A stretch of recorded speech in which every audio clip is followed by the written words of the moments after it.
Kami bersyukur Tuhan.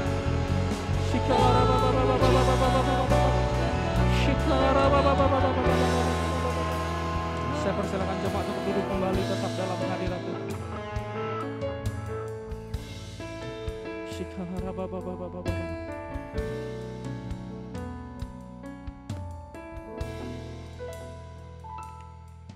Banyak yang telah kau lakukan,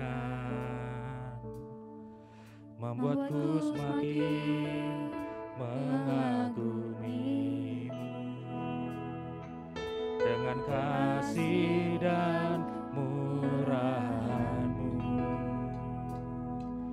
hingga ku ada seperti ini. Ku bersyukur, tak dapat ku balas kebaikan-Mu.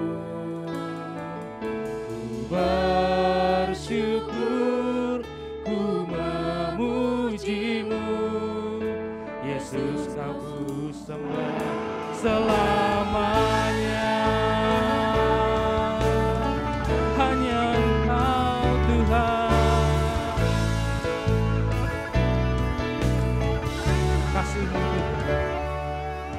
Kasih-Mu Tuhan sungguh mulia, membuat hidupku semakin berapi. Dengan kasih dan murahan-Mu,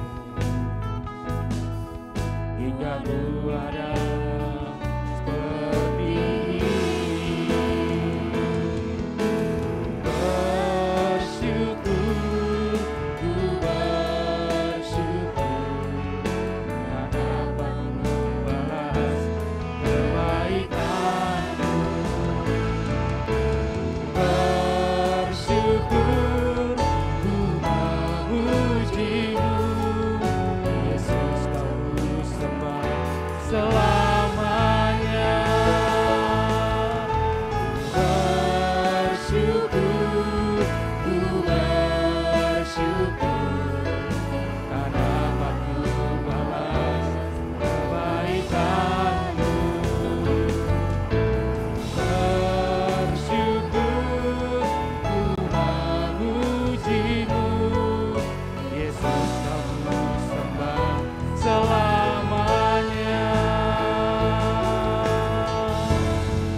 Bersyukur Tuhan buat kasih setia-Mu Tuhan di dalam setiap hidup kami Tuhan. Kami mau bersyukur. Terima kasih Tuhan.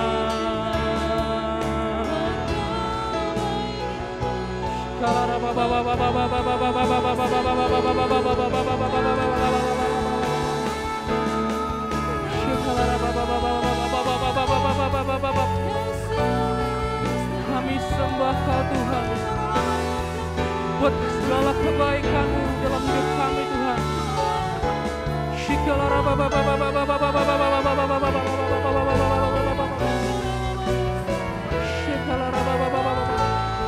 Mari saudara sama-sama angkat pujian ini, katakan bersyukur.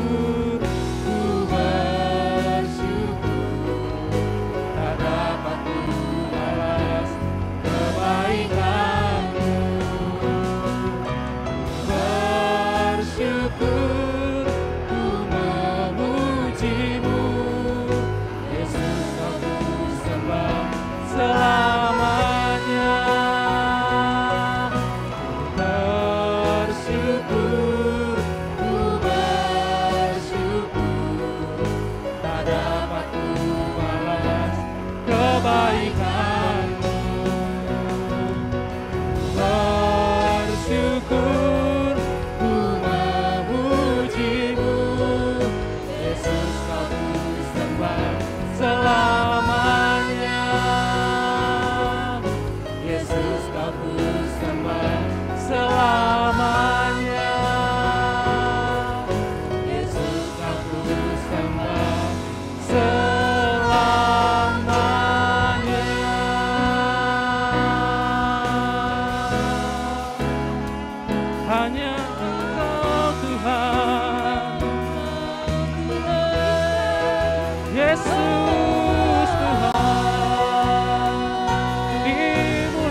saudara sama-sama kita sembah Tuhan.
Sebab hanya Engkau saja yang layak kami tinggikan Tuhan. Betapa besar kuasa-Mu. How great is our God. Sing with me, how great is our God. And all will see how great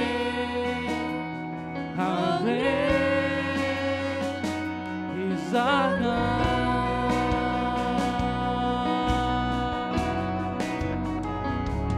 How great is our God. Sing with me, how great is our God. And all will see how great is our God. Mari kita sama-sama panggil namanya, katakan Jesus, Jesus name above all name. You are worthy of our praise. My heart will sing how great is our God.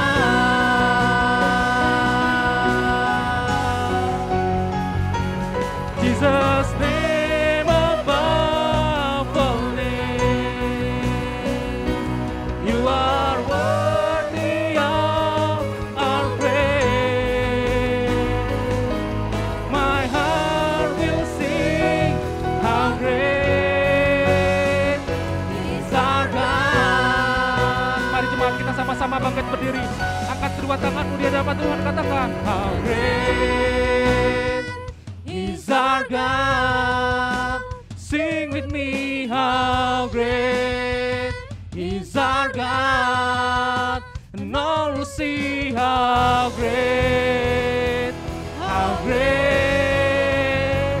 is our God.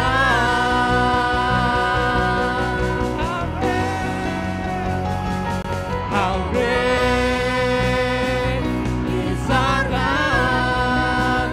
Sing with me, how great is our God.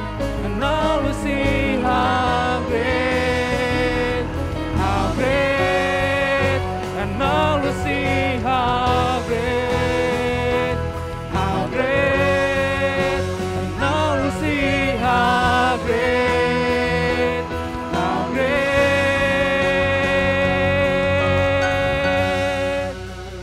is our God.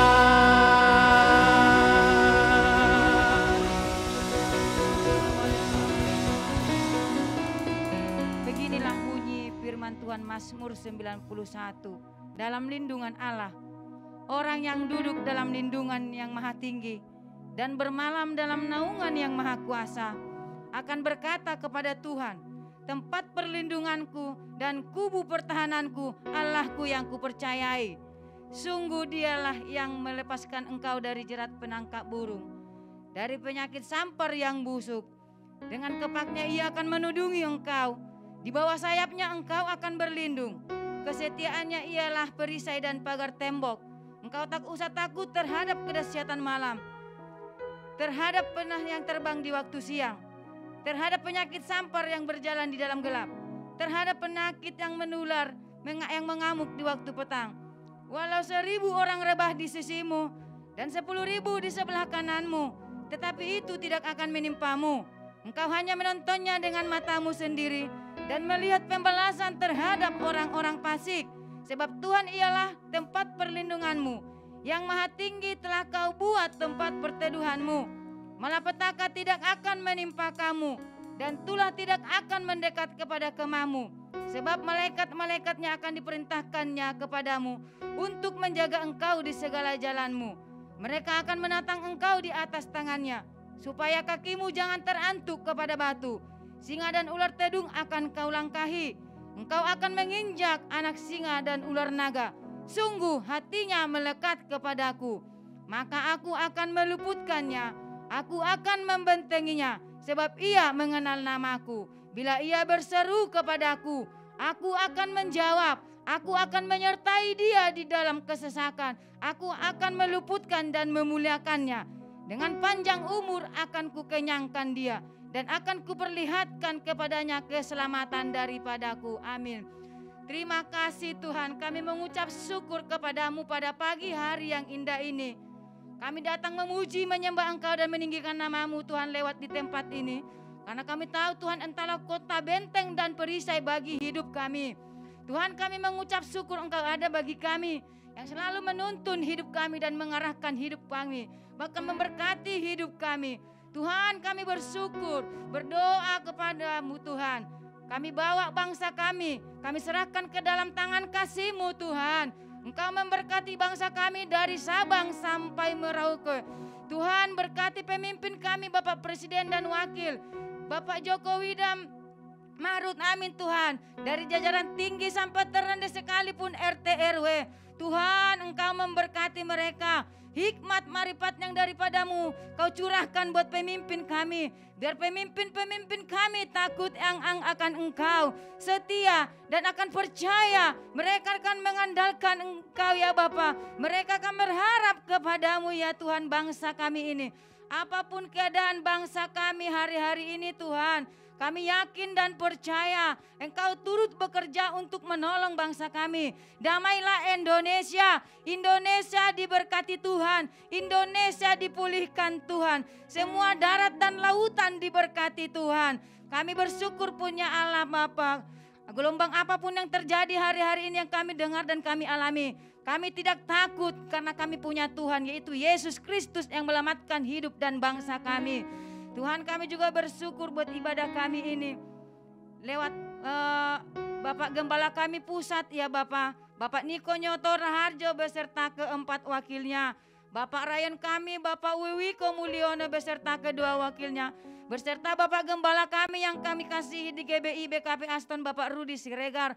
Tuhan, kami selalu berdoa buat mereka ya Bapak, hamba-hambamu yang telah Kau urapi. Gimana hari-hari ini Tuhan Engkau turunkan tangan-Mu memberkati mereka. Roh yang menyala-nyala melayani Tuhan hari-hari ini, banyak memenangkan jiwa, menjadi terang dan garam hamba-hamba-Mu ini Tuhan. Dari ujung rambut sampai kaki pun Tuhan menjagai dan melindungi. Keluar masuknya Engkau memberkati hamba-hamba-Mu ini Tuhan Yesus. Terima kasih Bapak, kami juga selalu berdoa tempat yang kami pakai buat ibadah. Yang hadir ini semuanya diberkati Tuhan, semuanya dilawat oleh Tuhan. Tempat ini tempat kekudusan-Mu, ada suara kebenaran yang kami dengar, suara untuk menyelamatkan hidup kami ya Bapa. Berkati tempat ini depan kiri kanan muka belakang atas sampai ke bawah.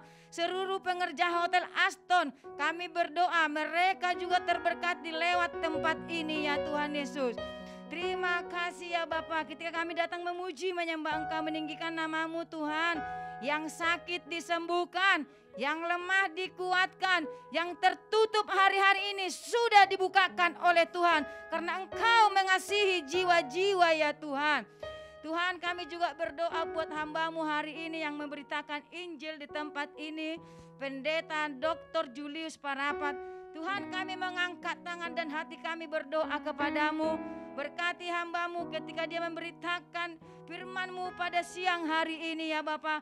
Kami yakin dan percaya Engkau memberkati beliau ya Bapa. Engkau memberkati istri dan anak serta pelayanan. Biarlah Tuhan hari-hari ini Engkau pakai hamba-Mu semakin luar biasa. Punya roh yang menyala-nyala untuk melayani-Mu. Berikan terus kaki yang kuat, lutut yang kuat.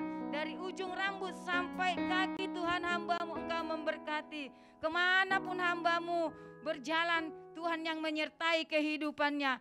Ketika firman itu diberitakan dan terjatuh di tanah yang baik, di tanah yang subur, benih itu akan jatuh bertumbuh dan berbuah lebat yang manis ya Tuhan. Biarlah terus kami semua pada siang ini yang mendengarkan firman-Mu punya hati yang baik. Ketika firman itu tertanam di hati kami, boleh merema di dalam kehidupan kami Tuhan. Urapi kami semua. Biarlah kami apapun keadaan kami hari-hari ini Tuhan. Biar kami iman yang kuat, yang teguh, tidak takkan tergoyahkan. Karena Engkau Yesus ada bagi hidup kami. Terima kasih Tuhan Yesus. Bila mana ada pelanggaran dosa, terkadang kami tidak sadar ucapan hati dan pikiran kami Tuhan. Engkau yang mengurapi kami, Engkau yang menguatkan kami. Segalanya puji syukur kami panjatkan kepadamu. Hanya di dalam nama Yesus Kristus. Haleluya. Amin. Kita berikan tepuk tangan yang meriah bagi Tuhan kita. Kita mau bersuka karena nama Tuhan kita, amin. Sebab Dia Allah yang memegang tangan kita dengan sungguh luar biasa. Boleh berikan salam sehati satu dengan yang lain, katakan, aku bersuka di dalam Tuhan.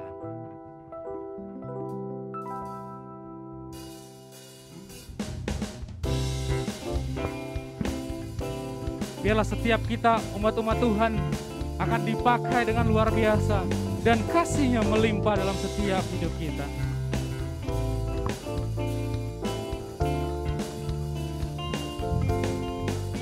Bukan bersuka karena kebaikan-Mu, dalam hadirat Tuhan ku akan bersuka, bukan bernyanyi puji kebesaran-Mu, dan hatiku bersuka karena Tuhan. Sekali lagi katakan, bukan bersuka karena kebaikan-Mu, dalam hadirat Tuhan ku akan bersuka, bukan bernyanyi puji kebesaran-Mu, dan hatiku bersuka karena Tuhan.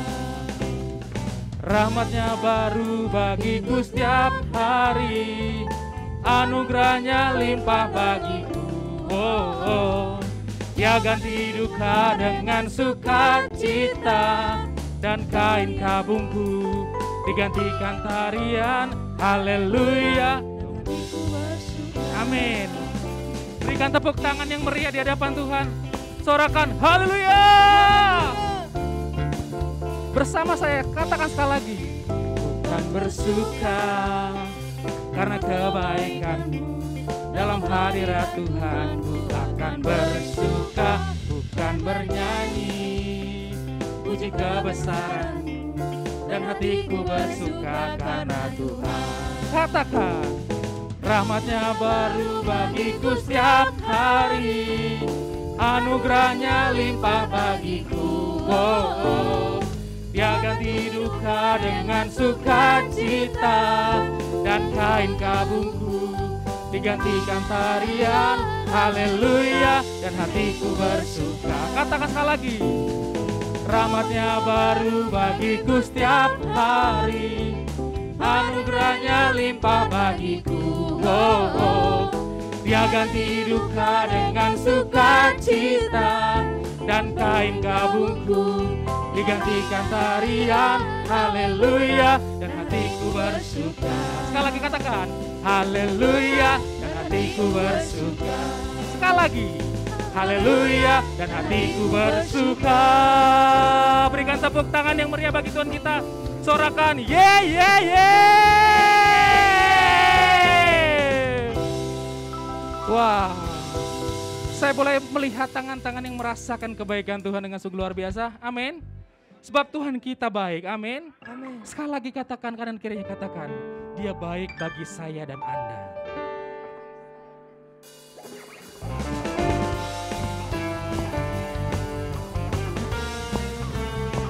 Pagi siang hari ini kita mau berjoget di hadapan Tuhan, amin.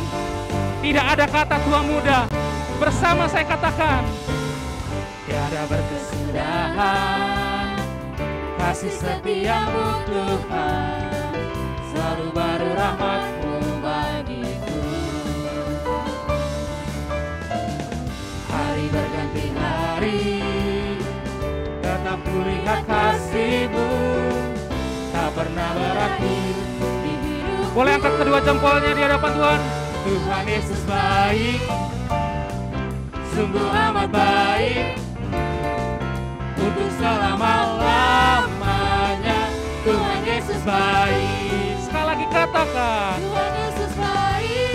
Sungguh amat baik. Dia amat baik, untuk selama-lamanya. Tuhan Yesus baik.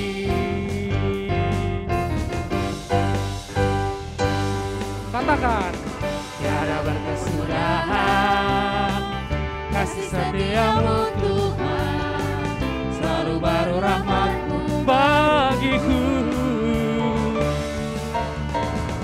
Hari berganti hari, tetap kulihat kasih-Mu, tak pernah berakhir di hidupku. Lebih lagi katakan sambil berdisco. Tuhan Yesus baik, sungguh amat baik, untuk selama-lamanya. Tuhan Yesus baik. Sekali lagi katakan, Tuhan Yesus baik, sungguh amat baik, untuk selama-lamanya. Tuhan Yesus baik.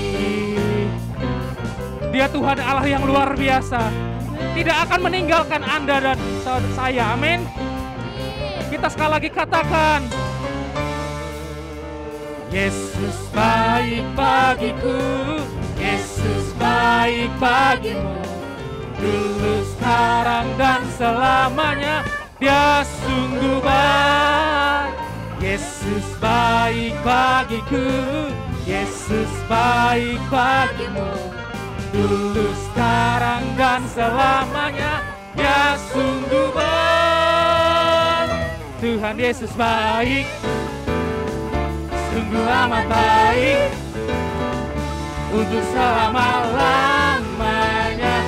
Tuhan Yesus baik, Tuhan Yesus baik, sungguh amat baik, untuk selama-lamanya. Jemaat dan drum saja, sekali lagi katakan, Tuhan Yesus baik, sungguh amat baik, untuk selama-lamanya.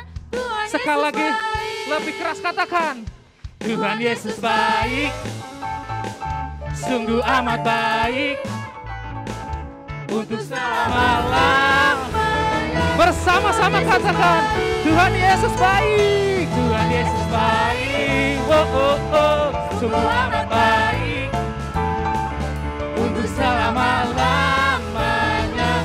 Tuhan Yesus baik, dari selama-lamanya, untuk selama-lamanya, sampai selama-lamanya. Boleh angkat kedua jempolnya. Tuhan Yesus baik. Berikan tepuk tangan yang meriah bagi Tuhan kita yang dahsyat. Sorakan, haleluya.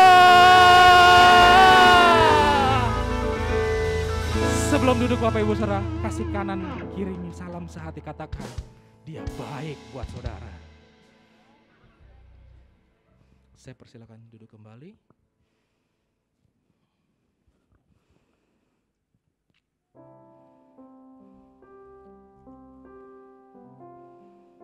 Bentuk kami Tuhan menjadi seperti pribadi-Mu, karena itu yang menjadi kerinduan kami.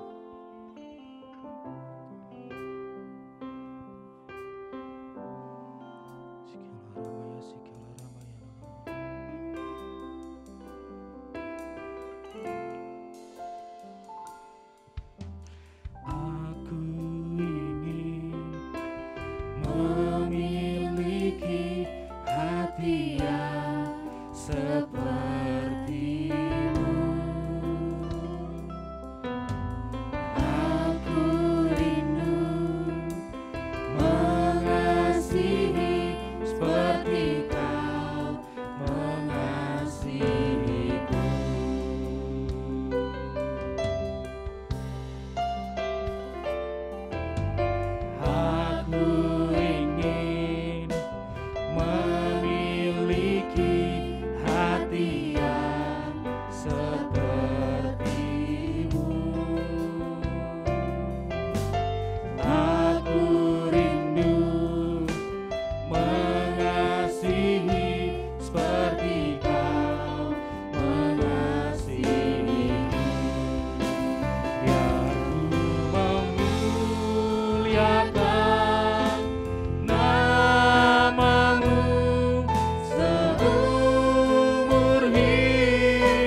sama-sama sembah Dia.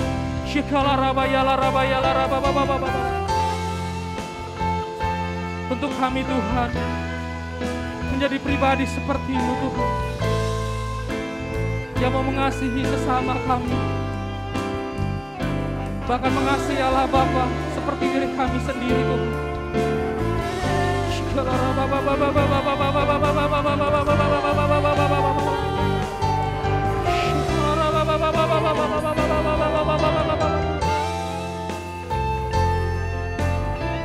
Biar kami menyenangkan-Mu seumur hidup kami Tuhan.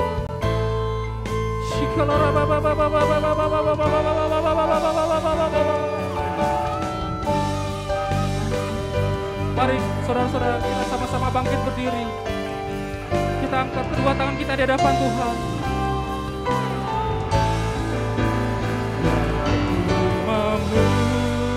Memuliakan nama-Mu seumur hidupku dan mengasihi-Mu. Saya persilakan kepada hamba-Nya. Lebih dari yang lalu, aku menyenangkan hati-Mu sepanjang hayatku. Yesus,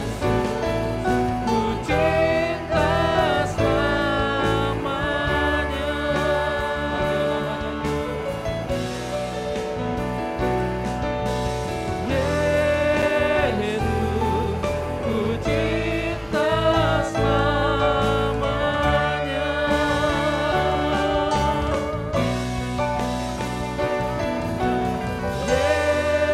Yesus, ku cinta selamanya.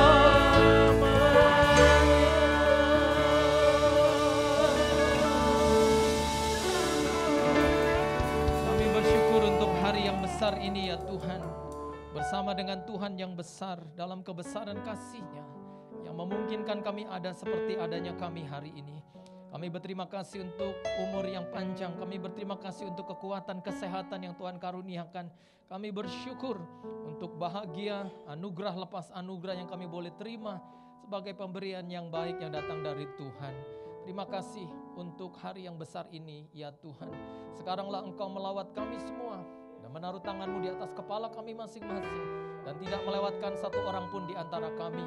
Biarlah Tuhan seperti ibadah pertama Tuhan sertai, demikianlah ibadah yang berikut ini adalah ibadah yang dilawat oleh Tuhan dengan luar biasa lagi. Biarlah kebangunan rohani terjadi di tempat ini. Kami semua dibangkitkan imannya.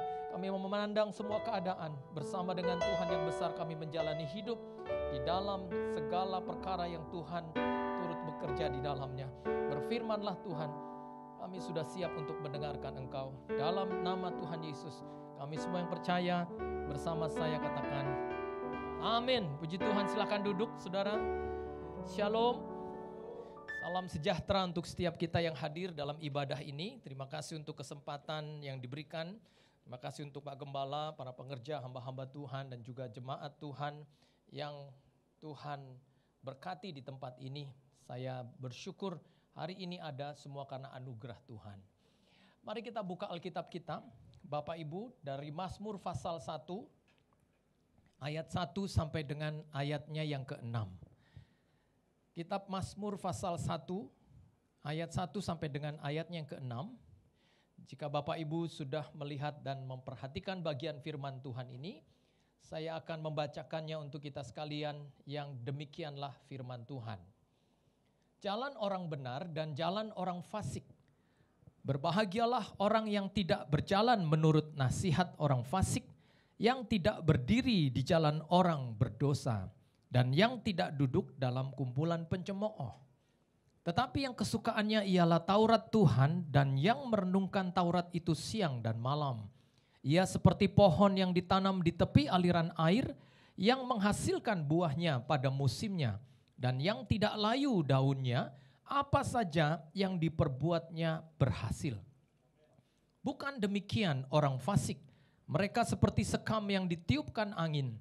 Sebab itu orang fasik tidak akan tahan dalam penghakiman, begitu pula orang berdosa dalam perkumpulan orang benar. Sebab Tuhan mengenal jalan orang benar, tetapi jalan orang fasik menuju kebinasaan. Demikian pembacaan firman Tuhan bagi kita pada siang hari ini. Tema khotbah saya adalah menjadi berbahagia dan berhasil. Saudara yang terkasih dalam Tuhan, dalam hidup ini siapakah orang yang tidak mau menjadi bahagia dan berhasil dalam hidupnya? Kalau kita ditanya apakah kita mau menjadi berbahagia dan berhasil, maka kita adalah orang pertama yang mengangkat tangan dan berkata, saya orangnya yang mau menjadi bahagia dan berhasil itu. Nah, ketika kita belajar tentang apa yang bisa membuat kita menjadi berbahagia dan berhasil, maka bagian firman Tuhan inilah yang akan menjadi perenungan untuk sampai ke sana. Apa kata Alkitab tentang seseorang yang bisa menjadi bahagia dan berhasil dalam hidupnya? Saya catat di sini, hal yang pertama, kita bisa menjadi berbahagia dan berhasil tergantung dari jalan hidup yang kita ambil. Ayatnya di ayat yang pertama dikatakan, berbahagialah orang yang tidak berjalan menurut nasihat orang fasik. Sehingga kalau kita ingin menjadi bahagia dan berhasil, perhatikan jalanmu. Lihat jalan hidup yang engkau ambil. Kalau jalan hidupmu baik, kalau jalan hidupmu lurus, maka pasti berbahagialah engkau. Dan sepanjang saya mempelajari Alkitab, maka sepanjang itulah saya mengerti bahwa jalan menuju bahagia dan berhasil itu hanya ada di jalan Tuhan. Dalam Yeremia pasal 7 ayat yang ke-23 dikatakan, hanya yang berikut yang telah kuperintahkan kepada mereka, dengarkanlah suaraku, maka aku akan menjadi Allahmu dan kamu akan menjadi umatku. Dan ikutilah seluruh jalan yang kuperintahkan kepadamu, supaya kamu berbahagia. Jadi inilah jalan yang disebut jalan bahagia itu, yang adalah jalan Tuhan yang harus kita ikuti dalam hidup kita. Yesus berkata, akulah jalannya. Kalau Yesus berkata, akulah jalannya, maka tidak ada alasan untuk kita tidak ikut dia menempuh jalan ini. Sehingga kita masuk dalam jalan ini, maka lihatlah bukan hanya bahagia yang Tuhan berikan. Kasih Tuhan yang besar pun dilimpahkan kepada kita. Kalau Bapak Ibu baca dalam Yohanes pasal 15 ayat yang ke-9, dikatakan di sana seperti Bapa mengasihi aku, kata Yesus, demikian juga aku mengasihi kamu. Jadi ketika Yesus mendapatkan kasih Bapa itu, lalu dia teruskan kasih Bapa itu untuk Bapak Ibu dan saya. Sehingga Bapak Ibu dan saya adalah orang-orang yang mendapatkan kasih di pemandangan mata Tuhan. Kalau Alkitab katakan kita adalah umat pilihan, maka Alkitab sedang berkata tidak semua orang yang dipilih, tapi Tuhan menjatuhkan pilihan kepada kita. Dan kalau Tuhan menjatuhkan pilihannya kepada kita, maka kita adalah orang-orang yang diutamakan dalam perhatiannya. Dan siapakah orang ini? Bapak, Ibu, dan saya adalah orangnya. Bapak, Ibu, dan saya adalah orang yang sudah mendapatkan kasih itu. Yang dikatakan kasih Bapa itu. Sehingga kalau kita menjadi orang yang terhitung mendapatkan kasih, maka kita adalah orang yang sebetulnya tidak susah untuk mengasihi orang lain.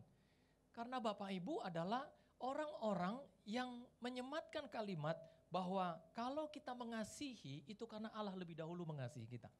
Kita mengasihi karena Allah lebih dahulu mengasihi kita. Sehingga kita punya modal untuk meneruskan kasih. Kita punya modal untuk mengampuni kesalahan orang lain. Sehingga tidak ada alasan untuk kita hari ini masih mengingat-ingat kesalahan orang. Masih tidak bisa mengampuni kesalahan orang. Masih tidak bisa melupakan kekecewaan yang dilakukan oleh orang kepada kita. Kita adalah orang-orang yang harusnya sudah bisa melupakan kesalahan mereka. Sudah bisa mengampuni kesalahan mereka. Karena kita adalah bagaikan orang yang mendapatkan kasih yang besar itu, lalu kita bagaikan orang yang berenang di luasnya samudra kasih Allah itu. Kasih yang tidak berujung, kasih yang tidak berbatas. Dan kasih itu menghidupkan kita hari ini. Sehingga cek dalam hidup saudara, adakah orang yang masih belum bisa kita ampuni? Adakah orang yang masih belum bisa kita maafkan? Bapak Ibu, selamanya kasih itu jauh lebih tinggi dari maaf. Kita bisa memaafkan, tapi maaf itu kualitasnya beda dengan kasih. Kenapa Tuhan menyelesaikan masalah dosa dengan kasih, bukan dengan maaf? Karena kasih itu jauh lebih tinggi dari sekedar kita memaafkan.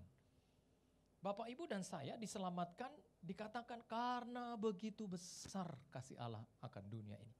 Dan kalau Bapak Ibu baca di dalam Alkitab, maka di antara pengharapan dan iman yang paling besar di antaranya adalah kasih.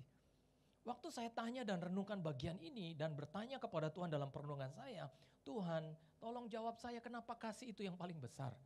Bukankah iman itu dikatakan imanmu menyelamatkan engkau? Barang siapa percaya tidak binasa. Kenapa justru iman tidak jauh lebih besar daripada kasih? Bukankah pengharapan itu adalah doa? Pengharapan itu kata Alkitab tidak pernah mengecewakan. Pengharapan itu dikatakan doa orang benar sangat besar kuasanya. Tapi kenapa iman pengharapan pun tidak bisa mengalahkan kebesaran dari kasih itu? Ada apa dengan kasih ini? Lalu ketika saya bertanya-tanya dalam perenungan saya, Tuhan menuntun saya ke banyak ayat dalam Alkitab ini. Saya dapati dalam 1 Yohanes 4 dikatakan sebab Allah adalah kasih. Baru saya mengerti, pantas kasih itu jauh lebih besar dari semua. Karena Alkitab mendefinisikan Allah bukan dengan Allah adalah iman. Allah adalah pengharapan. Tapi Alkitab mendefinisikan tentang Allah. Alkitab berkata God is love. Allah itu adalah kasih. Sehingga kalau Bapak Ibu mengasihi orang yang berbuat salah kepada kita, Bapak Ibu mengasihi orang yang mengecewakan kita, Bapak Ibu sama seperti sedang menyatakan Tuhan kepada mereka. Sehingga Bapak Ibu harus punya hidup yang seperti ini. Jangan kalah dengan kekecewaan, jangan kalah dengan sakit hati. Saya selalu katakan bahwa hati-hati dengan sakit hati. Karena sakit hati itu adalah beban. Kebencian itu adalah beban. Saya pernah membaca sebuah buku itu mengatakan bahwa kebencian itu bukanlah beban yang ringan. Tetapi kebencian itu adalah merupakan beban yang berat untuk dipikul. Sehingga kalau ada orang yang sakit hati, ada orang yang membenci, maka ia sama seperti orang yang sedang memikul ransel yang berat dan jalannya sampai bungkuk memikul ransel itu. Kita bukan orang yang seperti ini. Kita adalah orang yang hatinya lega, hatinya lapang, hatinya puas karena tidak ada satupun orang yang tidak bisa kita maafkan dan ampuni dalam hidup kita. Kenapa Tuhan itu menyelesaikan masalah keselamatan dengan kasih dan bukan maaf? Karena kasih itu jauh lebih besar dari sekedar memaafkan. Kenapa hanya kasih yang bisa menyelesaikan masalah dosa? Karena kasih itu memiliki relasi. Kalau Tuhan berkata kepada kita, hai anakku, aku mengasihi engkau. Kita bisa membalas dalam relasi kita. Ya Tuhan, aku juga mengasihi engkau. Coba ganti kalimatnya dengan maaf. Hai anakku, kata Tuhan, aku memaafkan engkau. Lalu kita balas, ya Tuhan, aku juga memaafkan engkau. Nah Tuhan salah apa? Tuhan gak pernah salah, surga pun tidak pernah salah. Saudara tahu ketika Yesus tidak dijawab doanya di Taman Getsemani, ya, Taman Getsemani ya, bukan get some money, ya, Getsemani.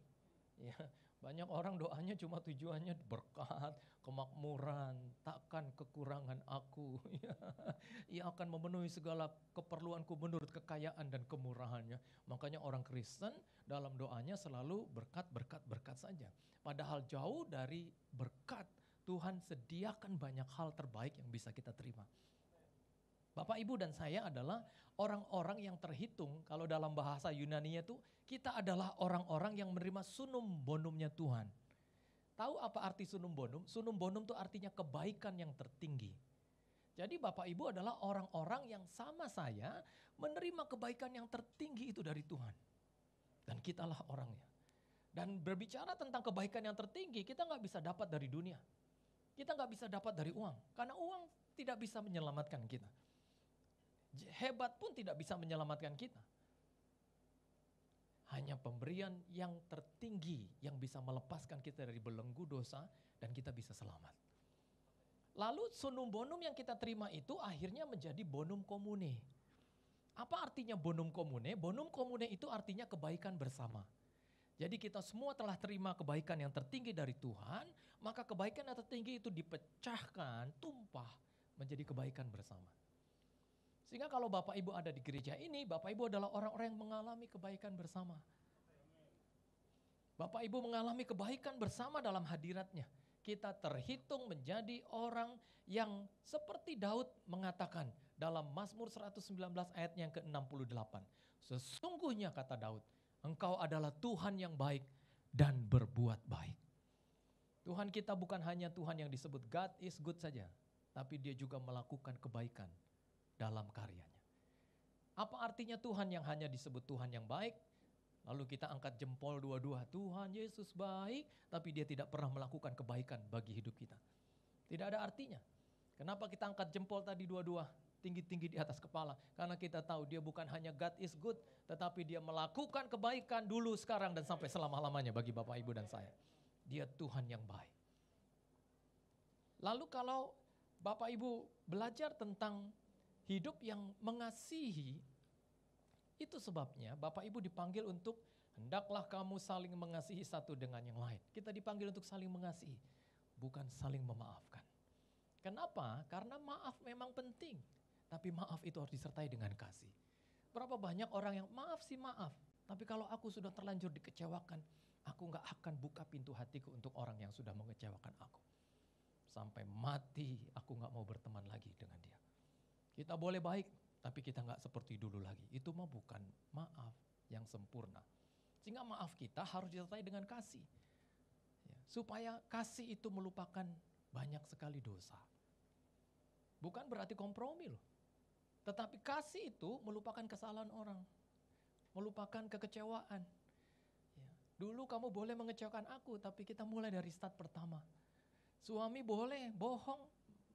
Bahkan ada istri yang bilang, Bu, Bapak masih sering bohong. Aduh Pak, yang kemarin aja belum ketelen, dia udah bohong lagi. Makanya ibu-ibu seringkali diabetes karena sering menelan janji-janji manis. Ya, kenapa demikian? Karena ada banyak orang yang akhirnya tidak lagi bisa kembali kepada kesetiaannya, kembali kepada kejujurannya. Yang satu kali saya ketemu dengan bapak yang baru pertama kali bertobat dan menggebu, aduh Pak, puji Tuhan, Tuhan jamah saya mulai sekarang tidak ada lagi uang laki-laki. Loh, maksudnya uang laki-laki gimana? Itu uang yang ditaruh di bawah tempat tidur, di bawah genteng, di kaos kaki. Saya bilang istri itu penciumannya tajam loh Pak. Itu anjing herder juga kalah, saya bilang. Iya. Oh, musim-musim THR, Pak, THR-nya mana? Loh itu kemarin yang amplop coklat, terus ini amplop putih yang di bawah baju. Oh itu bukan THR, tapi uang sial. Kok kenapa uang sial? Iya karena udah diumpetin masih ketahuan. Ya. Jadi kalau kita belajar tentang kehidupan suami istri dalam perhitungan berkat, saya selalu bilang kepada banyak orang, hati-hati, istri itu adalah pelipat ganda rezeki seorang suami loh. Waktu saya bilang gini tuh, kalau ada suami istri datang dia cubit, suami itu dengerin kata pendeta. Iya, kadangkala Bapak Ibu, suami itu kerja keras, pergi pagi, pulang petang, pendapatan pas-pasan, bukan karena Tuhan gak baik. Bukan karena dia kurang pintar berbisnis. Bukan dia kurang pengalaman, cuma karena gak sayang istri saja. Dalam 1 Petrus dikatakan, hai suami kasihilah istrimu supaya doamu tidak terhalang. Jadi tidak mengasihi istri itu bisa menghalangi doa loh. Kalau doa kita terhalang, langit jadi tembaga. Langitmu keras. Berkat nyangkut di atas. Kalau doa kita terhalang, tanah menjadi besi kata Alkitab. Kalau tanah sudah menjadi besi, tanahmu keras. Sekuat-kuatnya engkau mencangkul dari pagi, siang, sore hingga malam, tanah itu tidak akan menghasilkan. Sehingga bagaimana merubah langit menjadi langit kasih karunia, tanah menjadi tanah keberkatan, sehingga tanahmu tidak menjadi besi lagi, langitmu tidak menjadi tembaga lagi. Caranya cuma satu, hiduplah berkasih-kasihan satu dengan yang lain sampai seterusnya. Sehingga tidak ada doa yang sia-sia, tidak ada doa yang nyangkut di plafon. Doa kita tembus langsung ke tahta Tuhan. Ya, sepanjang saya mempelajari di mana ada suami yang mengasihi istrinya dengan cara yang terbaik, di mana ada istri yang mengasihi suaminya dengan cara yang terbaik, maka saat itulah perbaikan rezekinya akan dimulai oleh Tuhan. Bapak Ibu mau perbaikan rezekimu dimulai oleh Tuhan, gak ada alasan. Sekarang bilang I love you mama, pakai full lagi. Iya, waktu itu kalau di rumah tuh, Saya kalau lagi doa sama anak-anak, sama istri, kami punya jam doa tuh jam 9 malam biasanya. Kalau malam, kalau pagi ya jam 5 pagi. Jadi jam 9 malam tuh kalau saya belum pulang sampai rumah, itu saya tahu jam 9 teng berarti itu orang rumah lagi doa. Jadi kami ketemu di udara.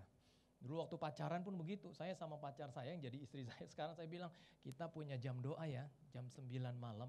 Dimanapun kita berada, walaupun kita gak sama-sama, ingat, kita ketemu di udara jam 9. Ya. Akhirnya dimanapun kita berada, kalau jam 9 teng, kita tahu, wah berarti ini waktunya berdoa. Kalau kita lagi nyetir, kita berdoa. Kalau kita lagi berkegiatan, kita pun berdoa. Walaupun kita tidak bisa berdoa secara diam, tapi kita berbicara kepada Tuhan dalam hati. Karena kita tahu, ini saatnya saya ketemu di udara dengan orang yang saya kasihi. Nah, dari keseharian lepas keseharian, kebersamaan dalam doa, kebersamaan dalam persekutuan itu akhirnya mempererat hubungan satu dengan yang lainnya. Sehingga keluarga kita bisa menjadi keluarga yang asik kalau dibilang ya. Keluarga itu harus banyak ketawanya Bapak Ibu. Kalau Bapak Ibu gak bisa bercanda lagi dengan istri, gak bisa bercanda lagi dengan suami, coba dicek. Jangan-jangan atmosfer kita sudah gak ada. Ya. Sehingga kalau kita di keluarga itu, anak-anak tuh suka tidur di kamar tuh bukan karena mereka mau bareng-bareng, cuma karena mereka senang selalu ada canda dan ketawa gitu ya. Ada aja yang bisa dibecandain. Saya kalau pulang letih, lesu dalam pelayanan, saya panggil anak saya, Fani, sini. Ada apa Pak? Sini, Papa peluk. Melvin, sini. Ada apa Pak? Peluk. Apaan sih? Ya udah kita pelukan aja. Tinggal istri saya dari jauh lihat, gue gak dipanggil. Kamu, sini. Akhirnya kita semua pelukan. Udah habis pelukan, lelas. Kadang-kala kita harus punya tempat-tempat perhentian yang seperti ini untuk memberikan semangat kita lagi untuk maju. Kadang-kala Bapak Ibu kita butuh oasis dari kehidupan ini. Tempat di mana kita harus berhenti sejenak untuk mendapatkan kekuatan baru dan melanjutkan hidup. Bahkan dalam pelayanan, tanya Pak Gembala, kita juga manusia. Kadang-kala kita juga lelah ya Pak. Sekalipun MC ngajak jangan lelah, ayo jangan lelah, ayo bekerja dia. Tapi kalau lelah ya lelah juga. Kalau bisa diganti lagunya, lelah hati ini. Tapi kan gak boleh. Namanya manusia ya kadang dengan kepadatan, dengan kesibukan, aduh suntuk, jenuh. Kita gak tahu lagi apa yang kita lakukan. Yang kita takutkan adalah kita kembali ke rutinitas. Yang hanya melakukan kegiatan pelayanan, sekedar rutinitas saja, itu gak boleh. Saya kalau udah mulai jenuh, udah mulai padat, ngajar, khotbah, melayani, kegiatan, waduh, saya harus berhenti sejenak lalu duduk. Waktu saya duduk, saya mulai nyanyi. Melayani, lebih sungguh. 1, 2 kali, 3 kali saya nyanyi lagu itu, sembuh loh. Coba Bapak Ibu kalau sedang jenuh, duduk sebentar, nyanyi lagu ini. Tuhan lebih dulu melayani. Kadang kalau air mata udah turun gitu ya, bangkit lagi, itu bagaikan raksasa rohani yang baru bangun dari tidurnya. Sehingga kita bisa lelah, bisa jenuh, bisa terjebak dengan yang hanya sekedar rutinitas kita lakukan. Tapi kita bangkit lagi membawa atmosfer rohani. Dan kalau dalam keluarga, kita gak boleh jenuh. Kita gak boleh keluarga itu seperti orang asing gitu. Istri lihat suami pulang, di sana udah makan belum? Bayangkan dipanggilnya di sana. Kalau di sana belum makan, di sini buatin. Apalagi dalam mengatur keuangan, itu harus sama-sama. Enggak ada lagi uang laki-laki. Istri saya itu adalah menteri keuangan di negeri kami. Kalau awal bulan dia datang, lapor komandan, siap kata saya. Persepuluhan sudah harus dibawa, bawa kata saya. Nanti akhir bulan dia datang lagi, lapor kapten, pangkatnya turun. Kok kapten? Iya, karena dompet sudah oleng. Akhirnya saya bilang terima gitu ya. Oh dia atur tuh. Kan kita jadi bendahara satu, istri bendahara 2. Atau sebaliknya, istri bendahara 1, kita bendahara 2. Oh, dia punya amplop besar, ada kantong-kantongnya. Ini transport, ini uang sekolah, ini uang jajan, ini uang listrik, ini uang segala cicilan-cicilan kalau ada. Oh, diatur, ini persepuluhan. Bapak Ibu, banyak gereja yang hanya mengajarkan kasih perpuluhan. Jangan lupa persepuluhan itu milik Tuhan, betul. Tapi kadang gereja lupa bahwa ada hal yang paling penting juga yang harus dikasih tahu. Bagaimana memakai yang 90%-nya. Karena di situ ada pemberian.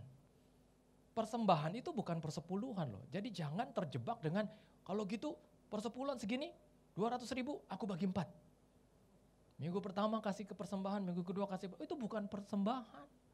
Persepuluhan itu bahasanya di dalam Alkitab adalah bawalah, bukan berilah. Kalau berilah itu milikmu yang kau berikan. Kalau bawalah itu milik Tuhan yang kau bawa. Sehingga kalau kita bawa yang bukan milik kita, harusnya kita gak berat. Benar gak Bapak Ibu? Bapak Ibu kalau suruh ngasih sesuatu yang bukan milik Bapak Ibu, berat gak? Harusnya gak pakai perhitungan. Misalnya, Pak Gembala ini ada 2 juta, tolong teruskan ya. Pak Gembala berat gak? Oh enggak. Kalau ada orang yang suruh saya, Pak ini ada 1 miliar pun. Kalau ada orang yang mau kasih untuk Tuhan dan diteruskan, Pak ini 1 M. Saya senang. Bukan berarti ini jadi milik saya, enggak. Karena ini bukan milik saya. Bawa ke gereja ya Pak. Berat buat saya? Oh, bukan duit saya. Sehingga memahami konsep persepuluhan itu adalah caranya begitu. Pak, Bu. Dalam Alkitab dikatakan, dengan apakah orang Israel menipu aku? Bukan dengan persembahan. Karena persembahan itu wajib kalau kita mau kasih ya syukur, nggak mau kasih ya syukur. Tapi kebanyakan kita dengan rela mau kasih. Dengan persembahan, persepuluhan. Kamu telah menipu aku, kata Alkitab. Tetapi kamu telah kena kutuk, tapi kamu masih saja menipu aku. Waktu kami mempelajari sekeluarga tentang kutuk ekonomi, salah satunya adalah ketidaksetiaan dalam membawa persepuluhan. Saya nggak dapat pesan dari Pak Gembala ini. Ya. Tapi ketika saya dengan setia membawa persepuluhan, Bapak Ibu astaga. Kejutan demi kejutan yang tidak pernah terlintas dalam hati, yang tidak pernah didengar oleh telinga, yang tidak pernah dilihat oleh mata, justru itu yang Tuhan kerjakan. Sehingga kalau kita setia dalam membawa persepuluhan, maka itu sebetulnya bukan untuk Tuhan juga semata-mata. Tapi cipratannya tuh lebih banyak ke kita juga. Dulu waktu saya tingkatkan persembahan Bapak Ibu, ada aja berkat Tuhan. Sehingga kalau memberi dan membawa itu adalah satu konsep yang benar dalam pikiran kita, maka kita tidak akan pernah diberatkan olehnya. Lalu kalau kami sekeluarga doa pagi, itu ada satu lagu yang tidak boleh tidak kami nyanyikan. Lagunya adalah hormat bagi Allah Bapa, hormat bagi anaknya, hormat bagi Roh Kudus. Kenapa demikian? Karena dari sejak kecil saya mau tanamkan kepada anak saya bahwa dalam hidup ini ada yang harus dihormati. Dia adalah Bapa, Anak, dan Roh Kudus. Tiap pagi kami bangun pagi-pagi lalu bernyanyi, Bapa terima kasih, Bapa terima kasih. Tiap pagi kami harus bilang terima kasih Tuhan untuk hari ini. Terima kasih untuk hari yang baru yang Tuhan berikan. Sampai tetangga hafal tuh lagu itu. Satu kali belanja sayur, dia bilang loh, Pak, Bu, itu kalau pagi nyanyinya lagu itu, saya sampai hafal. Lagunya gimana? Saya bilang, itu Bapa terima kasih. Dalam hati saya jadilah menurut perkataanmu. Iya. Bayangkan pujian bisa sampai di hati orang. Saya sih nggak Kristen ya, tapi saya sering nyanyi tuh kadang kelepasan kalau masak, kalau nyuci. Terus saya bilang dalam hati saya, kok saya jadi kayak tetangga sebelah. Enak ya pagi-pagi tuh nyanyi-nyanyi ngapain sih Bu? Itu kami lagi doa. Bilang terima kasih sama Tuhan. Iya, dalam hidup ini kita harus bilang terima kasih sama Tuhan. Iya. Jangan lupa tiap pagi kita bangun, di detik pertama kita melihat hidup, di detik pertama itu kita bilang, thank you Lord. Di detik pertama itu kita bilang, praise the Lord, puji Tuhan, it's only by your grace. Semua ini hanya karena anugerah-Mu Tuhan. Sehingga Bapak Ibu yang terkasih dalam Tuhan, mari perbaiki jalan hidupmu. Kenapa engkau melihat Tuhan sepertinya membingungkan dalam hidup kita? Dalam Mazmur 18 ayat 26, 27 dikatakan, terhadap orang yang suci engkau berlaku suci, tetapi terhadap orang yang bengkok engkau berlaku belat-belit. Mazmur 18 ayat 27 ini berkata, Tuhan bisa berlaku belat-belit loh dengan kita. Pernah lihat orang berbelat-belit? Oh saya sering, apalagi di gereja. Berapa banyak sih beres, si oke, si siap, ya kan? Ini gimana? Beres Pak. Waktu hari hanya mana beres? Siap Pak. Tiba-tiba hari hanya, mana siap? Nanti datang ya Pak, ibadah kaum Bapak. Oke Pak, siap, beres. Waktu hari hanya nggak ada tuh datang. Coba Bapak Ibu kalau Tuhan berlaku berbelat-belit, bisa nggak Tuhan berlaku belat-belit? Bisa. Tuhan bilang, bagi orang yang bengkok hatinya engkau berbelat-belit. Sehingga kadang ini yang membuat kalau kita doa kok seperti Tuhan membingungkan. Kita udah doa jungkir balik pagi, siang, sore, malam. Kayaknya kok dia belum jawab-jawab doa kita. Jangan-jangan hatimu belum lurus. Jangan-jangan hatimu bengkok. Jangan-jangan motivasimu bengkok dan gak lurus di hadapan Tuhan. Sehingga Tuhan itu berlaku sepertinya berbelat-belit. Membingungkan. Tapi Alkitab bilang terhadap orang yang suci, engkau berlaku suci. Sehingga hatimu harus suci dulu. Hatimu harus lurus dulu. Hatimu gak ada motivasi lain kecuali menyenangkannya. Sehingga Tuhan tidak berlaku berbelat-belit. Tapi Tuhan berkata, apa yang engkau minta akan kuberikan kepadamu. Mintalah, maka kamu akan diberi. Carilah maka kamu akan mendapat. Ketuklah maka pintu akan dibukakan bagimu. Dan kebenaran ini tidak bisa dirubah. Kebenaran ini adalah bagi orang yang suci hatinya. Dalam Mazmur 73 dikatakan, sesungguhnya Tuhan itu baik bagi orang yang tulus hatinya dan suci hatinya. Kalau Bapak Ibu datang ke gereja ini dengan tulus, saya percaya berkat itu ada di atas kepala orang benar. Ada berkat di atas kepala orang benar. Ada kasih karunia di jalan-jalan yang lurus. Sekalipun mungkin Bapak Ibu, kita seringkali dididik Tuhan untuk diproses di dalam segala sesuatu menuju kepada jawaban doa kita. Tapi terus saja setia, terus saja baik dan berbuat baik. Saya percaya kebaikan adalah investasi yang tidak pernah gagal. Kalau Bapak Ibu melakukan kebaikan, satu saat kita bisa berkata seperti Mazmur 30, alangkah limpahnya kebaikanmu ya Tuhan yang telah engkau simpan bagi orang-orang yang mengasihi engkau. Bahasanya disimpan. Kalau bahasa perekonomian, kalau ini ditabung, satu kali kelimpahan, limpahnya kebaikan Tuhan itu satu saat dicairkan. Sehingga kalau kita baik, lalu keadaan tidak mendukung, tetaplah berbuat baik. Satu saat kebaikannya pasti cair. Satu saat berkatnya pasti dicairkan. Bank saja bisa dicairkan, apalagi surga yang adalah lumbung bagi kita. Berkat, sumber berkat bagi kita. Kalau surga sudah mencairkan berkatnya, gak ada yang bisa menahan. Tidak ada satu orang pun yang bisa menghalangi.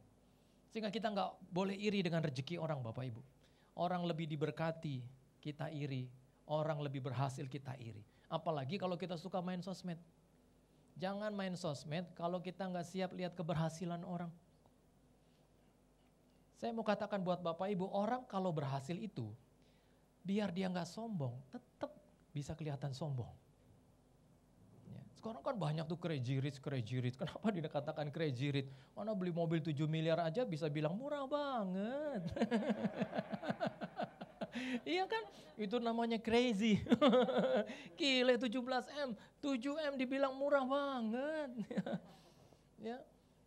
Bayangkan kalau kita lihat Keberhasilan orang di sosial media, kita lihat di IG, ya ampun dia makan di sini. Kita bilang puji Tuhan ya, 2 kali dia makan lagi, dia foto lagi, ya ampun dia juga makan di sini, haleluya ya. 3 kali dia makan lalu dia foto lagi, ini orang sombong. Di mana dia makan dia pasti foto. Padahal bukan berarti dia sombong, kita aja yang nggak bisa siap menerima keberhasilan mereka. Sehingga kalau kita nggak siap lihat keberhasilan orang, jangan main sosmed.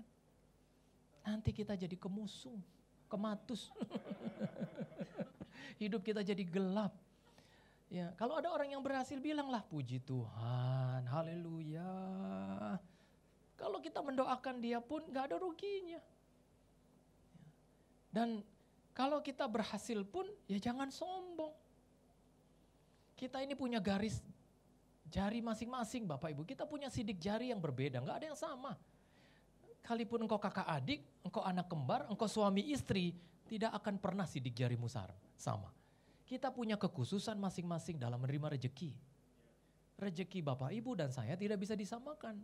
Begitu juga rejeki saya dengan rejeki Bapak Ibu nggak bisa disamakan. Mau sedikit mau banyak, biarlah kita menikmati setiap arti dari sidik jari dan kekhususan kita. Kita berhasil bersyukur, kita belum berhasil juga tetaplah bersyukur. Yang susah untuk bersyukur adalah ketika kita menganggap orang lain lebih berbahagia dari kita. Orang lain lebih berhasil dari kita. Sehingga kita nggak bisa lihat keadaan dan bersyukur mensyukurinya. Belajar bersyukur Bapak Ibu, nanti Tuhan akan tambahkan nikmat hidupmu. Sepanjang saya mempelajari Alkitab, sepanjang itu juga saya mengerti bahwa ketika kita banyak bersyukur, disitulah kebahagiaan itu ada dalam setiap keadaan yang bisa kita jalani. Susah, senang, sehat, sakit, bersyukur. Susah memuji Tuhan, senang memuji Tuhan. Bapak Ibu tahu cara yang paling sederhana untuk menghadirkan Tuhan itu bukan kasih persembahan. Bukan bawa persepuluhan, bukan. Tapi cara yang paling mudah untuk menghadirkan Tuhan adalah ketika engkau susah, engkau naikkan pujian. Sebab Allah itu hadir di dalam setiap pujian umatnya. Kalau engkau susah nyanyi, Tuhan hadir dalam susahmu. Kalau engkau sakit nyanyi. Kalau engkau punya kebutuhan nyanyi saja puji dia, dia hadir dalam kebutuhanmu. Dan kalau dia hadir, sesuatu pasti terjadi. Yang sakit disembuhkan, yang susah dihiburkan, yang terikat dilepaskan, bahkan yang bergumul dengan kebutuhan pun ada aja berkat Tuhan. Dilimpahkan bagi orang itu. Ya. Kadang kalau kita lihat dompet, astaga, ya, isinya cuma yang bawa golok. Bawaannya mau berantem melulu kalau punya uang itu. Iya, benar Bapak Ibu. Ya. Kadangkala kita lihat uang, astaga Tuhan. Kalau kita lihat uang yang kecil, kita akan meringis dan gak bisa berbuat banyak. Tapi kalau kita lihat Tuhan di dompet kita, walaupun gak ada uang sekalipun, dia adalah Jehovah Jireh. Dia Allah yang membuat, Allah yang mengadakan, Allah yang memberkati. Sehingga kalau kita menjalani hidup dengan Allah yang seperti ini, cukup buat kita menjalani hidup dalam segala keadaan yang susah. Sesusah-susahnya kita adalah orang yang gak pernah ditinggalkan. Bayangkan sesusah-susahnya Bapak Ibu, pagi masih bisa makan soto, siang makan rendang, malam makan bakso, betul? Walaupun dalam bentuk mie instan. Maksudnya Indomie soto, Indomie bakso, kan itu makan juga. Sehingga di rumah selalu terkenal Indomie. Anak-anak nyanyi udah tahu nih makan Indomie lagi, seleraku. Iya, akhirnya makan Indomie. Ya. Jadi kalau hidup itu dinikmati, hidup itu ada di jalan yang benar, percayalah Tuhan ada di pihak kita. Lalu yang kedua, bagaimanakah seorang bisa menjadi berbahagia dan berhasil itu? Hal yang kedua dikatakan seseorang bisa menjadi berbahagia dan berhasil karena prinsipnya yang baik. Dikatakan yang tidak berdiri di jalan orang berdosa. Nah Bapak Ibu yang terkasih, kata berdiri di jalan orang berdosa ini adalah gambaran orang yang menetapkan prinsip dalam hidupnya. Kita boleh ada di jalan-jalan orang yang berbuat dosa banyak, tapi kita tetap sendiri melakukan kebenaran. Orang di sebelah kita, di kanan kita bisa tidak jujur. Orang di sekumpulan kita bisa mungkin melakukan hal-hal yang tidak berkenan di hadapan Tuhan. Tapi kita sendiri tetap menjaga setia kita kepada Tuhan. Kita punya prinsip, apapun yang terjadi, ya di atas ya, tidak di atas tidak. Apapun yang terjadi saya harus hidup benar. Anak-anak muda, jangan ikut arus dunia. Justru kita harus melawan arus dunia yang tidak berkenan kepada Tuhan. Tidak masalah kita hidup secara milenial. Tapi jangan karena milenial kita melupakan Tuhan. Ya. Ada anak muda gak ngerokok lagi. Kamu udah gak ngerokok? Enggak Pak, tapi masih vape. Ya sama aja, ini kan bukan rokok Pak. Enggak, pendeta waktu dengar begitu yang tadinya ngerokok. Dia rubah jadi vape. Jadi di depan jemaat, saya bukan ngerokok, saya nge-vape.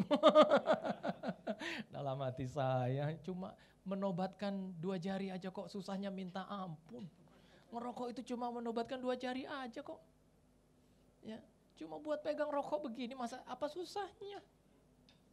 Tinggal pakai 5 jari, tepuk tangan memuji Tuhan, udah. Ya. Kalau orang merokok tuh seringkali gak bisa dibilangin. Dia harus keluar dari dirinya sendiri. Kalau Bapak Ibu bilangin orang yang merokok, dia akan bilang, uang-uang saya, kenapa kamu yang ribut? Tapi kalau keinginan itu keluar dari diri sendiri, itulah arti dari sebuah pertobatan. Tapi jangan tunggu sakit dulu baru bertobat Pak. Ya, jangan tunggu paru-parumu rusak dulu baru bertobat. Itu juga salah, tidak berhikmat dan bijaksana. Ya. Lalu kalau kita main judi, ya itu hanya perkara menobatkan 2 jari. Kalau ngerokok telunjuk dengan jari tengah, kalau judi telunjuk dengan jempol. Itu tetangga saya kalau main judi, dia nyanyinya, Bapak engkau sungguh tarik baik. Karena dia sahabat saya bilang, oh jangan pakai lagu rohani. Terus dia jawab, iya dasar pendeta. Kita harus bertobat dalam hal ini. Apalagi kalau kita suka minum mabuk. Kalau minum mabuk tuh ini semua jari. Pakai buat nuang. Orang mana yang suka minum mabuk? Wah banyak, orang Batak, Manado. Saya ketemu opung saya lalu tanya, opung kenapa orang Batak itu minum birnya banyak? Ya iyalah kata opung saya. Karena bir itu vitaminnya sedikit, jadi minumnya harus banyak. Saya dijawab gitu, saya geleng-geleng kepala, saya pergi aja. Dasar opung. Orang Manado hebat lagi, dia punya cap tikus Bapak Ibu. Itu saya pernah mendarat di Manado, baru mendarat naik Grab. Di Manado juga ada Grab loh, cuma naiknya gak boleh di dalam bandara. Di mana Bapak, saya tunggu di ujung bandara, udah jalannya jauh banget. Baik gak boleh masuk Pak, ngerek koper gitu sampai jauh, ketemu dia Pak saya di sini, baru naik Pak. Di depan ada kemacetan 2 kilometer, kita lama nih Pak di jalan. Loh kenapa? Karena ada 3 orang yang mati mabuk. Hah? Kenapa? Waduh Pak, kalau di sini mabuk itu kadang minuman dicampur spiritus. Bahkan cap tikus dikasih sampo. Lo gimana minumnya? Astaga, iya adu minum Pak. Siapa yang kuat dia pemenangnya. Astaga. Sehingga kalau di sini Pak, kalau pendeta nguburin orang yang mati karena cap tikus, itu kalimatnya Tuhan yang memberi, tikus yang mengambil. Jadi kalau ada orang yang bilang Tuhan yang memberi, tikus yang mengambil, itu udah tahu pasti itu mati karena minum mabuk. Ya, jangan, kita harus bertobat Bapak Ibu. Siapa yang masih suka ambil sisa perjamuan? Itu juga harus bertobat. Itu untuk bulan depan, jangan dihabisin segitu aja. Kita kalau perjamuan di Kupang, di Papua, itu habis perjamuan udah ada yang nunggu di konsistori. Minta sisa anggur. Kau ambil sendiri air di rumahmu, supaya Tuhan bisa rubah air jadi anggur. Iya, jadi kalau kita jadi orang yang gak punya prinsip yang baik, prinsip yang benar, kita kalah dengan keadaan. Kata orang gak apa-apa pacaran dengan orang yang gak seiman. Nanti kan bisa follow up. Habis follow up, follow me. Jangan, Tuhan bilang janganlah kamu. Kalau saya ditanya, Om, boleh gak pacaran dengan orang yang gak seiman, dengan orang yang gak percaya? Jangan. Loh kok jangan om? Iya, Tuhan bilang jangan. Kalau kita langkahi kalimatnya, kita akan gak bahagia. Tapi kan om sekalian penginjilan, enggak ada penginjilan. Di start pertama kalau engkau bilang, saya Kristen, kalau kamu jadi Kristen. Kalau kamu sama dengan saya, ayo kita jalan. Baru di situ. Bukan kita jalan dulu, ya. Dan kebanyakan Bapak yang jalan dulu itu, akhirnya dia gagal. Sehingga apa om yang harus saya lakukan? Bilang sama dia, lu gue en. Maksudnya putus? Iya putus. Tuhan bilang kalimat selanjutnya, keluarlah dari antara mereka, pisahkanlah dirimu. Hah, saya baru tahu tentang hal ini om. Lakukan. Ya. Jadi kalau kita hidup dengan prinsip yang benar, kita tidak jadi orang yang kata Roma 10 ayat 2. Sebab aku dapat memberi kesaksian tentang mereka bahwa mereka sungguh-sungguh giat untuk Allah, tetapi tanpa pengertian yang benar. Sebab oleh karena mereka tidak mengenal kebenaran Allah dan oleh karena mereka berusaha untuk mendirikan kebenaran mereka sendiri, maka mereka tidak takluk kepada kebenaran Allah. Bapak Ibu, kalau kita rajin memang tidak salah. Kalau kita sering ke gereja memang tidak salah, tapi jangan hanya giat. Tetapi kalimatnya dikatakan, kalau tanpa pengertian yang benar sama aja bohong. Sehingga kalau Bapak Ibu dengar khotbah, dengerin benar-benar. Kalau perlu catat. Kalau perlu simpan dalam hati. Kalau perlu jadi rema dalam hati kita. Sehingga apa yang kita dengar itu membentuk pengertian yang benar. Sehingga kalimatnya, sebab oleh karena mereka tidak mengenal kebenaran, akhirnya mereka berusaha untuk mendirikan kebenaran mereka sendiri yang tidak takluk kepada kebenaran Allah. Sehingga prinsipnya, kebenarannya tidak takluk kepada kebenaran Allah. Sekarang kita hidup dalam satu situasi yang melemahkan arti banyak pernikahan dalam masa-masa milenial ini. Sepertinya menikah cerai itu adalah hal yang biasa. Ada jemaat yang bilang, Pak saya mau cerai. Loh, mau cerai? Iya, ya sudah. Nah, loh kok pendeta setujuin cerai? Iya cerai. Yang penting jangan sampai Tuhan tahu. Hah? Ya berarti nggak boleh dong Pak. Ya iya, siapa yang bisa apa nyetujuin saya bilang. Kalau Tuhan nggak tahu, baru boleh cerai. Wah susah Pak, susah kalau begitu. Saya nggak jadi cerai. Saya pernah diajak dikasih fasilitas semua. Ya ke satu daerah, pergi pagi pulang malam, itu 2 daerah terselami. Ya ke Bali, ke daerah lain. Pokoknya saya bagaikan pengusaha yang sukses. Bagaikan crazy rich. Ya, wah saya berangkat suruh diajak belanja ini. Saya tanya dalam hati saya, ada apa ini? Kok kayaknya ada sesuatu yang Tuhan ingin bilang, tapi saya kok tertahan di hati. Tiba-tiba waktu pulang di pesawat, yang ajak bilang, Pak, saya ajak Bapak begini, saya cuma mau bilang sesuatu. Mau bilang apa Pak? Saya mau ceraikan istri saya. Hah? Dalam hati saya, pantas saya kok walaupun enak tapi kok atmosfernya beda. Itu bisa berenang pulang pagi, pulang malam Bapak Ibu. Kita berenang Pak, beli celana renang semua kita beli. Wah pokoknya bagaikan sultan. Aduh gak bisa Pak. Loh kok gak bisa? Dalam hati kan gue udah jalan-jalan. Enggak bisa Pak, saya bukan karena jalan-jalannya. Memang jalan-jalan itu enak, tapi kalau jalan Tuhan itu tidak terselami. Jangan hanya karena jalan-jalan, lalu kita bisa kompromi dengan hal-hal yang begitu. Akhirnya disitulah terjadi penginjilan dan sampai hari ini tidak cerai. Jadi Bapak Ibu, kalau orang dunia kesalahan sekali, dia langsung terhitung 1000 kali. Kita kesalahan sekali, maafnya berjuta-juta kali. Tidak ada yang bisa menolong suami kita kecuali istrinya sendiri. Kalau ada suami yang bergelimangan dosa, lalu dia sampai masuk ke dalam lumpur dosa, lalu dia minta-minta tolong, help me. Ada pendeta lewat, pendeta juga, aduh enggak deh, gue gak ikut-ikut. Ntar gue masuk dah ke masalahnya. Ada sahabat lewat, help me, waduh dia suka ini ya selingkuh, waduh enggak deh. Yang bisa angkat dia cuma istrinya. Lalu bilang, ayo Pak kamu bangun. Yuk kita mulai lagi sayang. Waktu dia berdiri, Bapak Ibu kalau masalah-masalah rumah tangga, pendeta memang bisa diajak sharing. Tapi sejatinya bukan pendeta yang jadi penolongmu.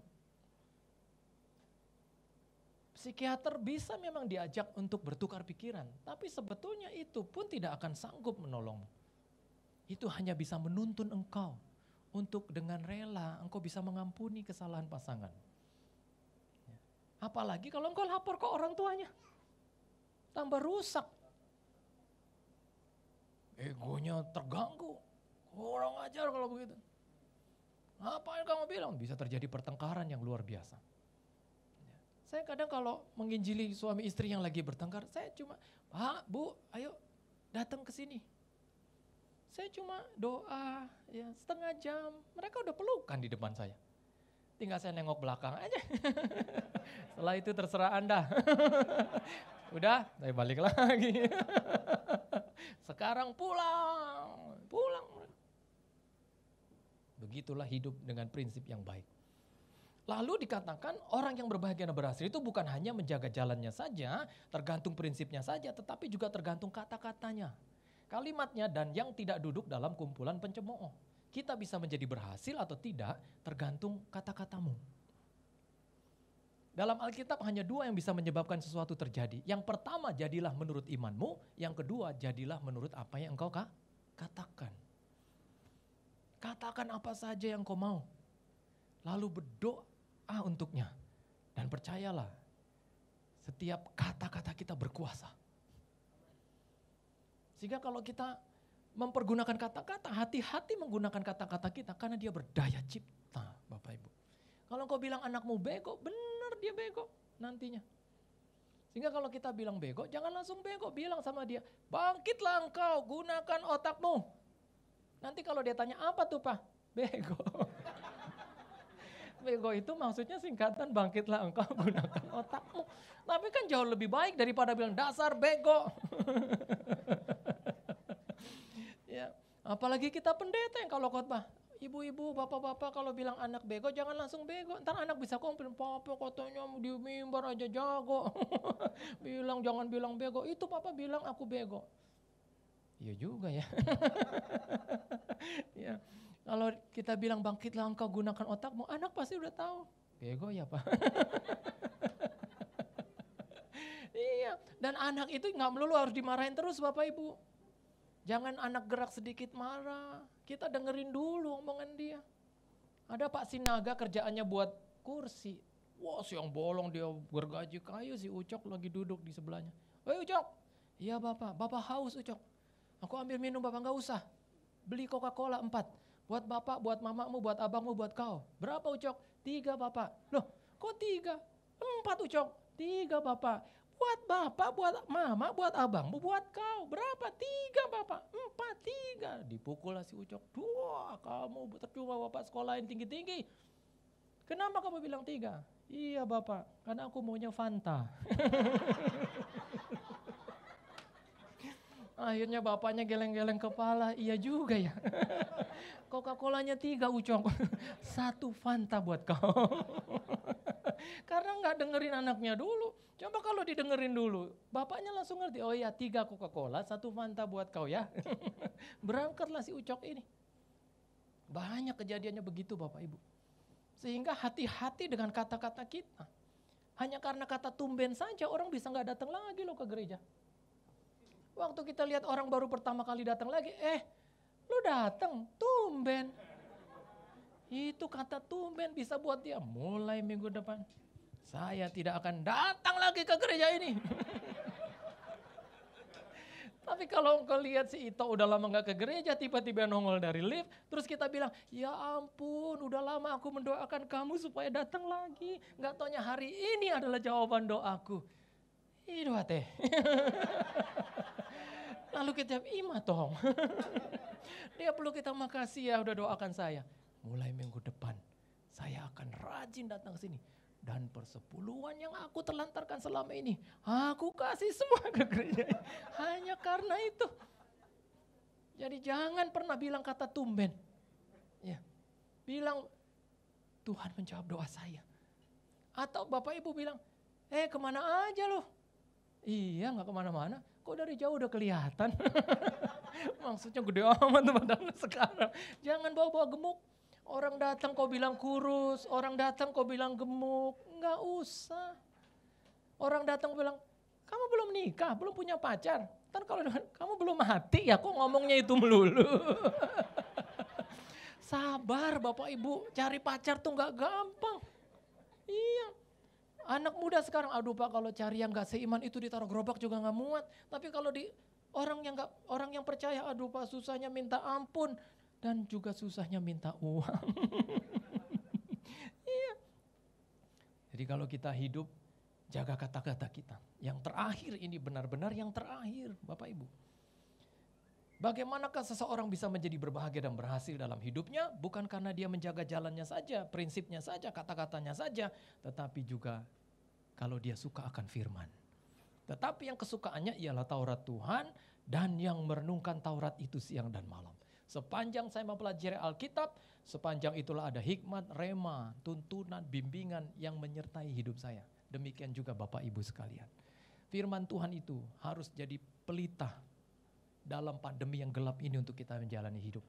Firman Tuhan itu harus menjadi terang dalam kegelapan dunia yang pekat ini. Kalimatnya dikatakan dari sejak semula, dan bumi belum berbentuk, gelap gulita menutupi samudera raya. Bukan hanya gelap pernyataan Tuhan tentang bumi ini, tapi juga gulita. Kalau kita berjalan dalam kegelapan, gulitanya kegelapan itu jauh lebih gelap dari sekedar gelap. Sehingga kalau kita serong sedikit, maka gulita itu akan menerkam dan mengikat kita. Kalau kita diterkam dan diikatnya, hidup kita berjalan dalam kegelapan. Tapi kita bukan orang yang seperti ini. Kita adalah orang yang senantiasa memegang setia kita. Menjaga jalan hidup kita, menjaga prinsip hidup kita, menjaga kata-kata kita. Dan kita suka akan firman.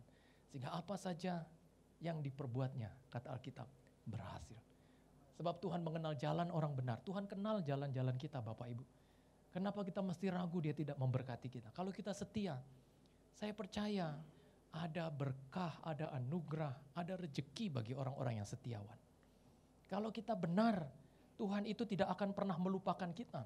Kalimatnya di dalam Alkitab dikatakan, sebab Tuhan mengenal orang benar, tetapi orang fasik seperti sekam yang ditiupkan angin. Jangan iri terhadap kejahatan orang yang lebih berhasil dari kita.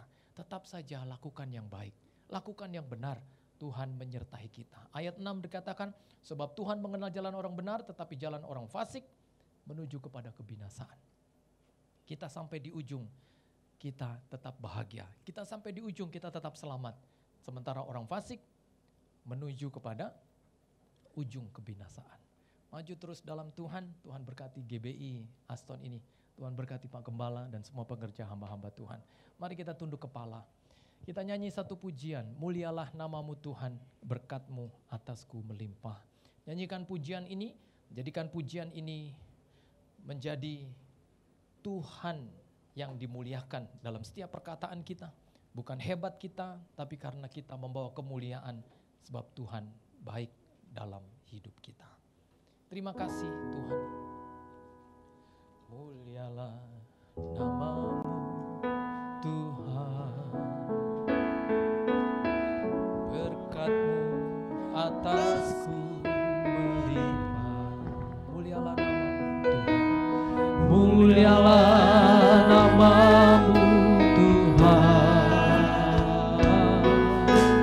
Kau layak terima pujian. Sekali lagi, mulialah namamu Tuhan. Mulialah namamu Tuhan. Terima kasih Tuhan Yesus, kami tahu Kau ada di sini. Kami tahu kami ada hanya karena berkat dan kelimpahan-Mu. Haleluya. Mulialah namamu Tuhan, Kau layak terima segala pujian.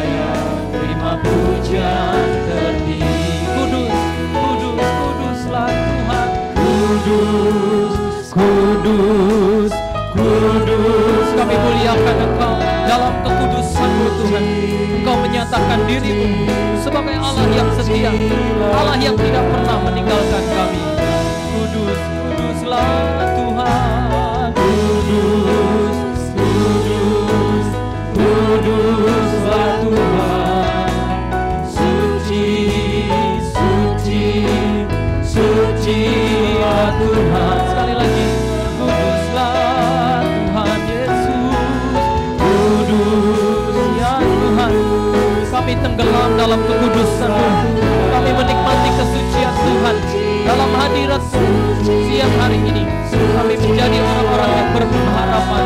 Selamanya sucilah Tuhan, selamanya sucilah Tuhan. Sekali lagi, sucilah Tuhan selama-lamanya. Sucilah Tuhan selamanya. Haleluya, haleluya.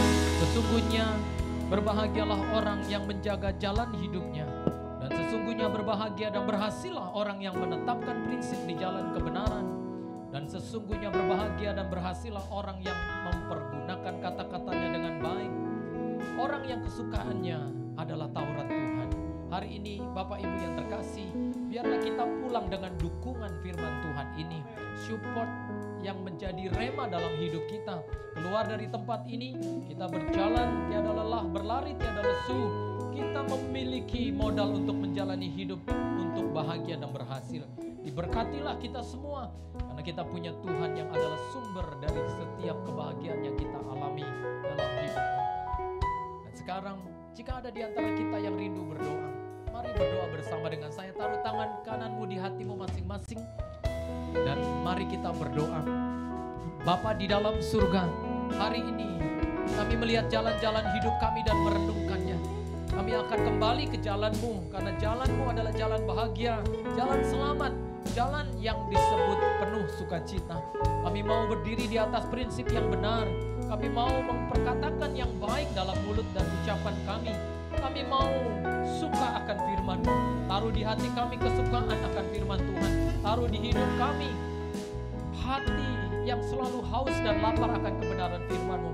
Kami tahu di mana ada orang yang lapar dan haus akan firman Tuhan, akan dipuaskan kata firman-Mu. Berkat-Mu atas kami, atas keluarga, kebutuhan, keperluan, masalah, pergumulan kami semua. Tidak ada hal yang sulit untuk dilakukan bersama dengan Tuhan. Tuhan pasti memberkati kami semua. Di dalam nama Tuhan Yesus Kristus, Allah yang hidup, firman yang hidup, sumber kehidupan, kami semua yang percaya bersama-sama katakan amin.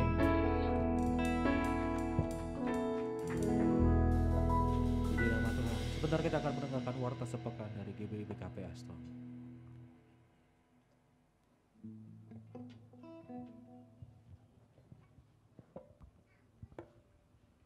Ya, shalom saudara. Serapa banyak kita yang diberkati kebenaran firman Tuhan pada siang hari ini. Ya, sungguh luar biasa. Pertama-tama kami mengucapkan terima kasih kepada hambanya, kepada Bapak Pendeta Julius Parapat MTH MPD. Terima kasih Pak buat firman hari ini. Tuhan Yesus memberkati. Ya, kami akan membacakan kegiatan sepekan GBI BKP Aston. Yang pertama, hari Selasa ada doa terobosan pada pukul 11 siang dan masih dalam via Zoom. Hari Rabu ada rumah doa pada pukul 19 masih dalam via Zoom. Hari Kamis ada kul eklesia pada pukul 17 onsite di rumah keluarga Mikael Parera di VIP. Hari Jumat ada kul Yobel Glory dan kul Daud pada pukul 19 dan masih dalam via Zoom. Hari Sabtu ada doa fajar pada pukul 5 dan sorenya ada kul kids pada pukul 17 masih dalam via Zoom. Hari Minggu tanggal 27 Maret 2022 ibadah raya kita kembali di Hotel Aston ya. Di lantai 3 ruangan regensi. Ibadah pertama pada pukul 9 sampai dengan 10.30. Ibadah yang kedua pukul 11 sampai dengan 12.30. Demikianlah pengumuman ini. Terima kasih, Tuhan Yesus memberkati. Mari kita bangkit berdiri, kita angkat persembahan kita. Bapa kami yang bertada di dalam kerajaan surga, terima kasih Tuhan kalau siang hari ini kami boleh menikmati kebenaran firman-Mu yang sungguh luar biasa memberkati hidup kami ya Tuhan. Kami mengangkat persembahan kami Tuhan, biarlah kiranya Engkau sucikan, kuduskan Tuhan, supaya bisa memperlebar kerajaan-Mu di tempat ini ya Tuhan. Terima kasih Bapa, hanya di dalam nama Tuhan Yesus kami berdoa dan mengucap syukur. Haleluya. Amin.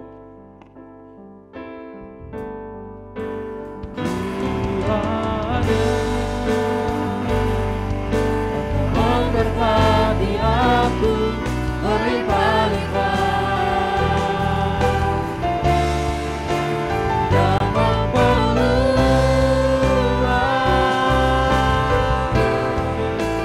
daerahku,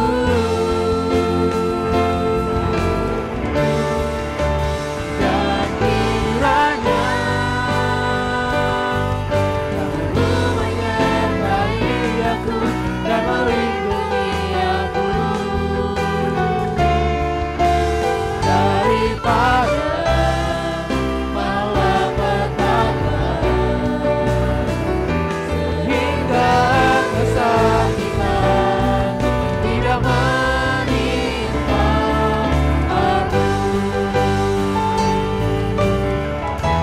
Mari angkat kedua tangan.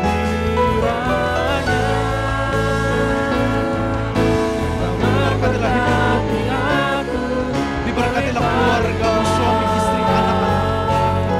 Diberkatilah kau di rumah, diberkatilah kau di ladang, usaha pekerjaan diperluas oleh Tuhan. Lebih sungguh katakan, Kiranya tangan-Mu menyertai aku dan melindungi aku daripada malapetaka, sehingga kesakitan tidak menimpa aku, sehingga kesakitan tidak menimpa aku, sehingga kesakitan tidak menimpa aku.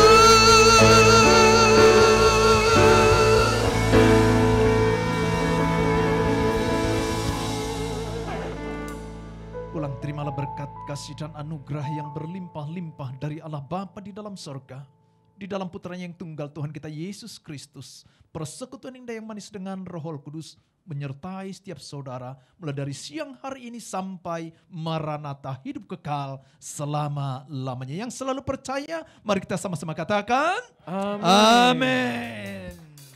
Selamat berhari Minggu, Tuhan Yesus berkati. Sampai jumpa dalam ibadah besok hari Minggu. Shalom.